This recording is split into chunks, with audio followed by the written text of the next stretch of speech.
ఎప్పుడు విమర్శ చేసినా, మన ప్రాంతానికి అన్యాయం జరిగిందని ఎప్పుడు చెప్పినా ఆంధ్ర ప్రజలు ఏమనేది కాదు.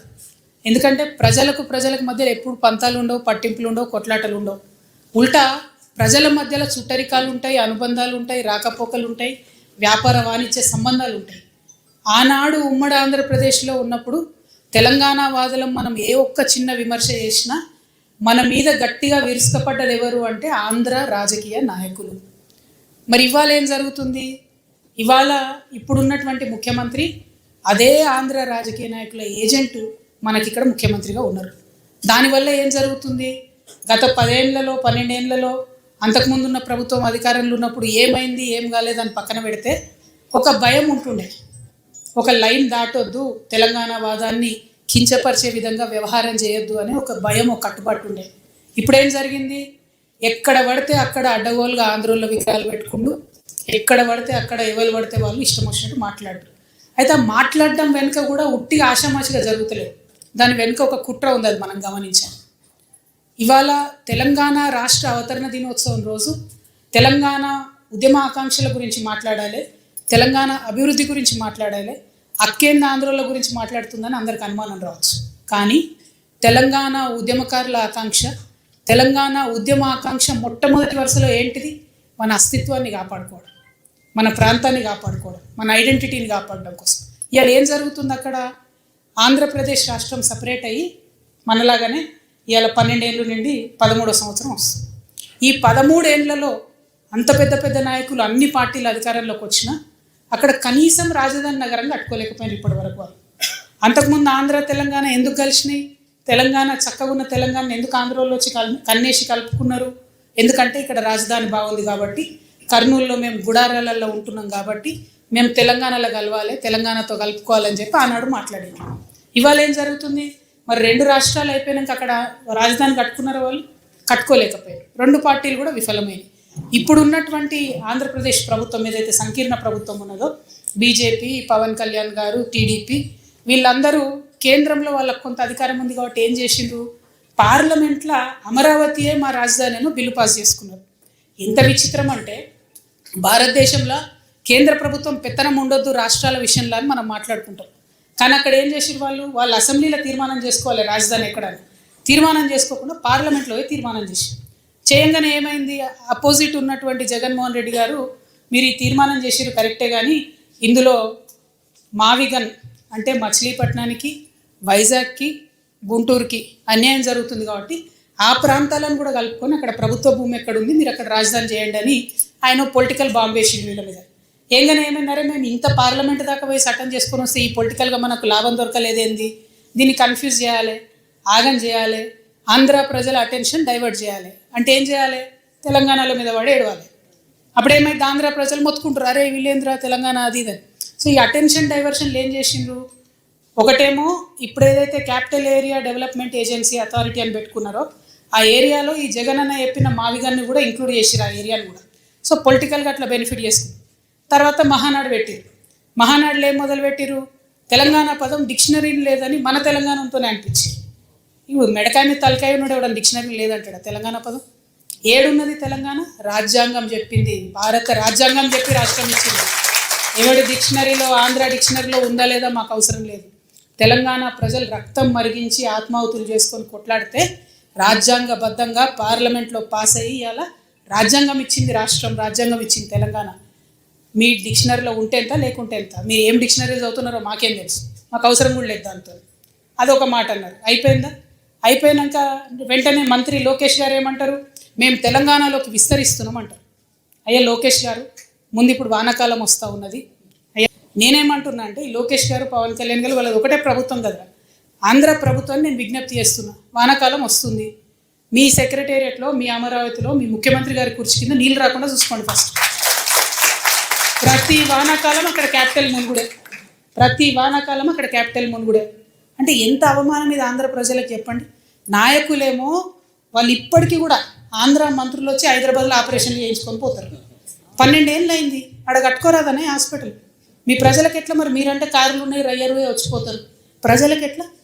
వాళ్ళు ఎక్కడికి పోవాలి? అయితే నెల్లూరులో ఉన్న వాళ్ళు చెన్నైకి పోవాలి, అక్కడ ఉన్న వాళ్ళు బెంగళూరు పోవాలి, అనంతపురం వాళ్ళు, లేకపోతే విజయవాడ దగ్గర ఉన్న వాళ్ళంతా హైదరాబాద్కి రావాలి. అంటే ఇప్పటికీ కూడా మీ ప్రజలకు హాస్పిటల్ కట్టరు, ఇప్పటికీ మీ ప్రజలకు కావాల్సిన వసతులు ఇయ్యరు, మీ రాజకీయ అవసరాల కోసం మాత్రం తెలంగాణ మీద పడేడుస్తారు. ఇది కరెక్ట్ కాదు. మేము గమనిస్తున్నాం. తెలంగాణ వాదులం రాజకీయంగా పరిణితి చెందినటువంటి వాళ్ళం. మీరేదో రెచ్చగొట్టంగానే మేము రెచ్చిపోయి మేము ఇడికేలేదో అంటాం అనుకునేరు. కానీ ఇక్కడ వాళ్ళ ఏజెంట్ ముఖ్యమంత్రి గారు ఉండడం వల్ల నష్టం ఏం జరుగుతుందంటే రకరకాల విగ్రహాలు పెడుతున్నారు. నేను ముందే చెప్పిన, నేనైతే పాత నాయకులంతా మంచిదని కాదు. ఇట్లనే మీరు ఊకే చేసిండ్రంటే మేము ఖచ్చితంగా అధికారంలోకి వస్తాం. అన్ని విగ్రహాలు బిడ్డ పలగొట్ట ఆంధ్రాకి పార్సల్ చేస్తాం.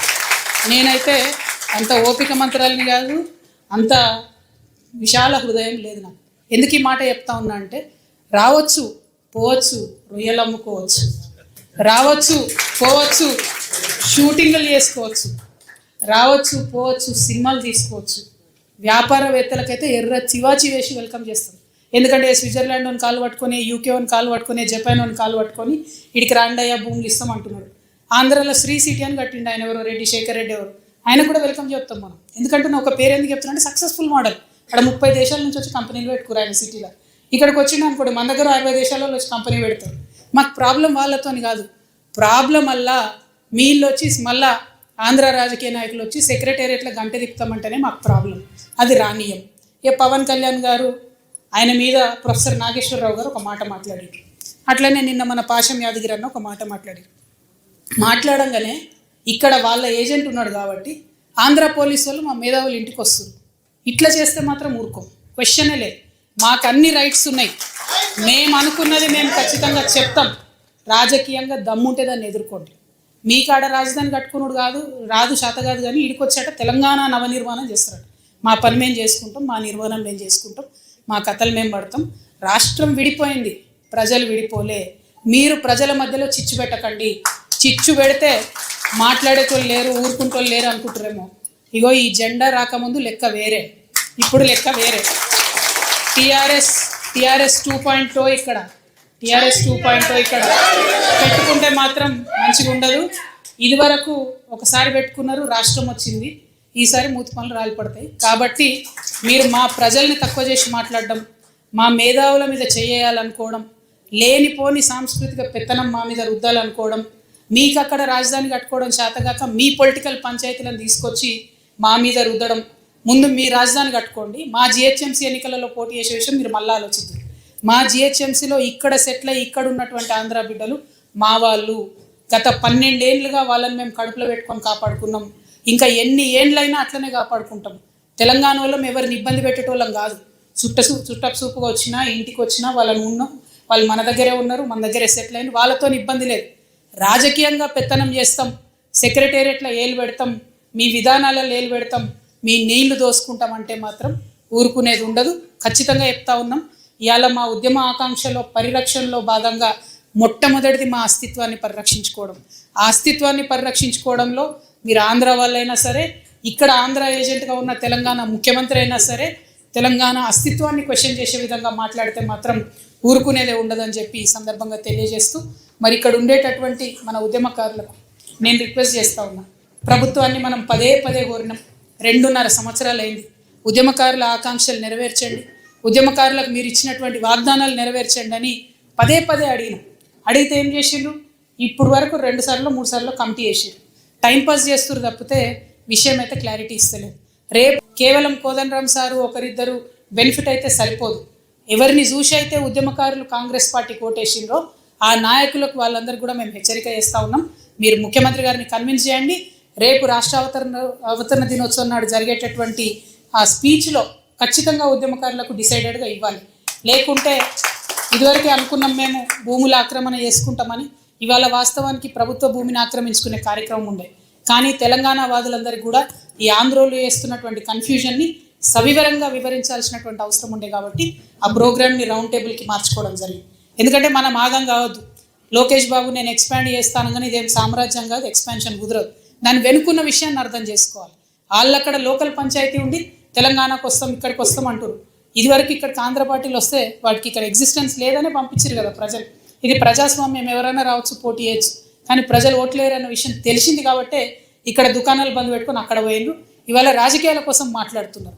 కాబట్టి ఆ విషయాన్ని మనం ఖండిస్తూనే మనకు మన రాష్ట్రంలో మన ప్రభుత్వం నుంచి రావాల్సినటువంటి అంశాల మీద ఆకాంక్షల మీద అందరం కూడా మాట్లాడాలని చెప్పి మళ్ళొకసారి కోరుకుంటూ ఇప్పుడున్నటువంటి ముఖ్యమంత్రి గారికి కూడా హెచ్చరిక చేస్తున్నాం. మీరు గోదావరి కావేరి లింక్ ప్రాజెక్టు పోలవరం నుంచి పోతుందంటే ఒప్పుకొని సంతకం పెట్టి వచ్చింది. నీటి హక్కులను వదులుకుంటున్నారు. కరెక్ట్ కాదు. కేంద్ర ప్రభుత్వంతో సత్సంబంధాలు ఉన్నాయని చెప్తున్నారు కానీ రాష్ట్రానికి రావాల్సిన నిధులు తెచ్చుకోలేకపోతున్నారు. అది కూడా కరెక్ట్ కాదు. సో రాష్ట్ర డెవలప్మెంట్లో కూడా మనం ఏం కార్యక్రమాలు చేయాలో కూడా మీరందరూ సలహాలు సూచనలు ఇవ్వాలని కోరుతున్నాం. ఎందుకంటే టీఆర్ఎస్ పార్టీ పెట్టిన రోజు చెప్పినాం 5 అంశాల మీద మేము ఫోకస్ చేస్తూ ఉన్నాం. పాంచజన్యం అనేటటువంటి అంశాలతో ముందుకు పోతున్నాం. తెలంగాణ ప్రజలందరికీ ఉచిత విద్య రావాలి, ఉచిత వైద్యం రావాలి, మన వ్యవసాయంలో రైతే రాజు అనేటటువంటిది ఒక నినాదం కాదు విధానం కావాలి. అదేవిధంగా యువతీ యువకులందరికీ కూడా 2 లక్షల నుంచి 20 కోట్ల రూపాయల వరకు రుణాలు ఇవ్వాలి. అన్నిటికన్నా ఎక్కువ మనందరం కలలు కన్నటువంటి సామాజిక తెలంగాణ నిజం చేసుకోవాలి. సబ్బండ వర్గాలకు పాలనలో ప్రాతినిధ్యం రావాలి. ఈ అంశాలన్నింటినీ ముందుకు తీసుకొని వెళ్తూ ఉన్నాం కాబట్టి ఖచ్చితంగా రాష్ట్రం తెచ్చుకున్నటువంటి వాళ్ళమే ఇక్కడ అందరం కూడా ఉన్నాం. రాష్ట్రాన్ని ఎట్లా డెవలప్ చేసుకోవాలి, దానికోసం మన పాత్ర ఏముండాలి, ఇప్పుడున్న ప్రభుత్వాన్ని ఎట్లా నిలదీయాలి, ఆంధ్ర ప్రభుత్వం యొక్క కుట్రలను ఎట్లా ఛేదించాలి, ఈ అన్ని అంశాల మీద సవివరంగా మాట్లాడి సూచనలు ఇవ్వాల్సిందిగా పెద్దలందరినీ కూడా